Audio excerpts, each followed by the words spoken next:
parler des talents, oui, mais qu'est-ce qu'un talent? Qu'est-ce qui définit un talent? J'attendais cette question avec impatience. Eh bien, j'ai commencé avec ça. Non, parce que je ne pense pas qu'on forme les talents. Le talent, c'est quelque chose qui est assez, je pense, inné chez les personnes. Et en fait, on fait émerger un talent.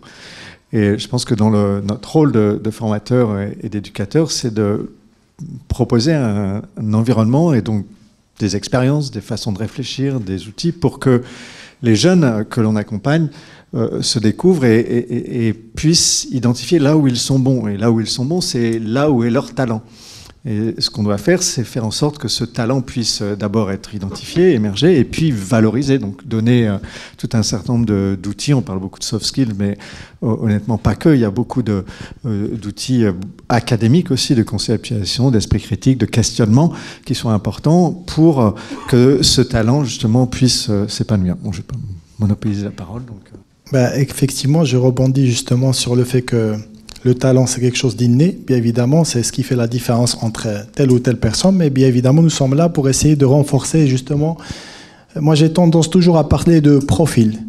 Et je dis toujours, les entreprises aujourd'hui ne cherchent pas juste un lauréat ou un diplômé, ils cherchent vraiment un profil. Quelqu'un qui est capable d'assurer un ensemble de missions, que ce soit sur les aspects techniques ou bien comportementaux. Et du coup...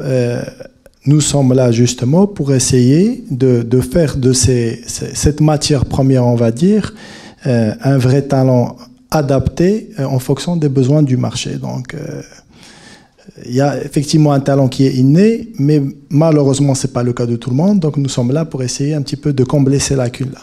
Merci. Donc, pour aller dans la continuité, donc, le talent, on peut le définir peut-être par un ensemble de compétences. Des compétences disciplinaires, des compétences techniques, des compétences managériales, comportementales, des soft skills, ce qu'on appelle aussi les power skills, où on introduit donc bien sûr donc tout ce qui est digital, tout ce qui est aussi, c'est une compétence apprendre à apprendre, parce que beaucoup de métiers de demain ne sont pas connus, donc il faut aussi que se former et donc la capacité et la compétence d'apprendre à apprendre lui-même, qu'il soit autonome dans la démarche d'apprentissage. Et l'objectif, c'est de pouvoir répondre aux besoins, bien sûr, du marché du travail, en s'alliant aux standards internationaux et en laissant aussi donc la voie à la créativité du formé. Et la possibilité aussi de se lancer dans des aventures entrepreneuriales. Merci, puisqu'on est dans le tour. Je continue avec la même logique. Effectivement, un talent, on ne forme pas les talents.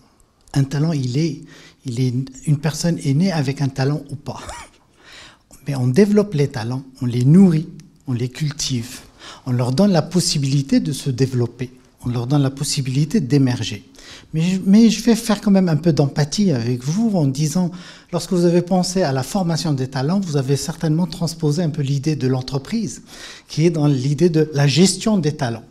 Et quand on est en entreprise, on pense beaucoup à la gestion des talents, et quand on dit gestion de talents, on pense à deux choses. Au développement du potentiel de cette personne, c'est-à-dire la possibilité que nous avons donné à cette personne, à ce cadre, à cette personne de l'entreprise à progresser, à avancer, à libérer, à se développer, en fait, son potentiel. Et à libérer son potentiel, effectivement. Et on pense aussi à sa performance d'aujourd'hui.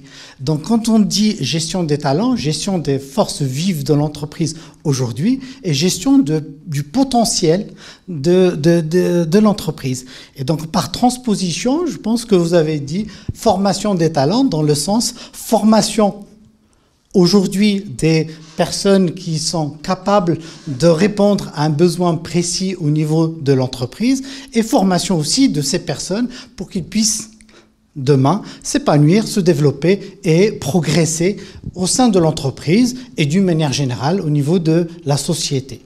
Et là, effectivement, nous avons un rôle à jouer, nous avons une mission à ce niveau-là pour développer ces talents. Et comme l'ont dit mes confrères, effectivement, il y a là-dedans beaucoup d'aspects liés à la technicité, liés aux soft skills, liés à l'ouverture, liés à la culture. Et on peut revenir sur ces aspects-là. Oui, mais justement, comment aujourd'hui, je préfère parler d'acteurs de l'enseignement supérieur, comment ces acteurs de l'enseignement supérieur peuvent-ils être certains de former les bons talents pour que ce soit le marché du travail ou que ce soit même le monde de l'entrepreneuriat? Comment peut-on être certain qu'on accomplit bien cette mission? Est-ce qu'il y a des critères qui sont évalués? Est-ce qu'il y a des indicateurs qui permettent de savoir qu'on est à côté du but? Comment ça se passe?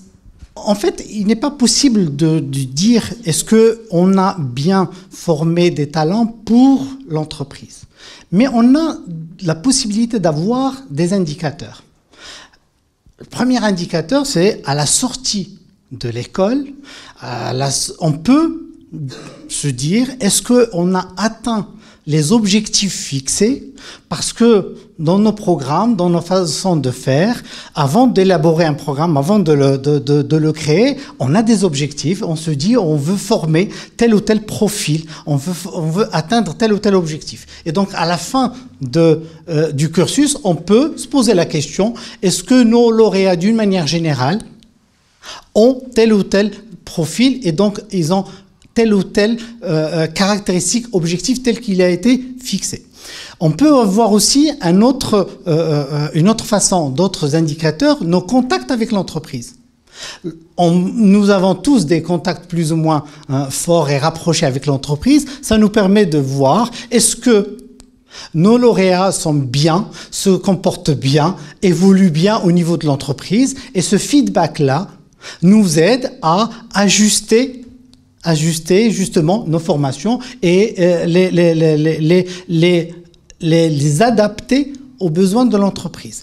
Nous avons les stages qui sont un élément fondamental dans ce genre de formation pour pouvoir justement dire est-ce que notre étudiant futur lauréat, est-ce qu'il s'adapte ou pas? Est-ce qu'il est bon ou pas? Est-ce que les feedbacks par rapport au stage sont importants? Donc, il est difficile de dire oui, on répond, non, on répond pas, mais on peut avoir beaucoup d'indicateurs comme ça, quantitatifs et qualitatifs, pour pouvoir justement ajuster, affiner cette formation pour qu'elle soit à la hauteur de ce qui est demandé au niveau de l'entreprise. Et je dirais juste un petit mot, il y a la demande de l'entreprise micro, mais il y a là aussi la demande de la société et du système d'une manière générale. Et tout à l'heure, on parlait de l'écosystème, il va falloir aussi qu'on réfléchisse à la question quel genre de profil on veut pour le cadre marocain. Quel genre c'est-à-dire qu'au-delà d'une entreprise particulière, micro, on peut penser à l'orientation globale qu'on veut donner, à la formation qu'on peut donner à nos forces vives au Maroc.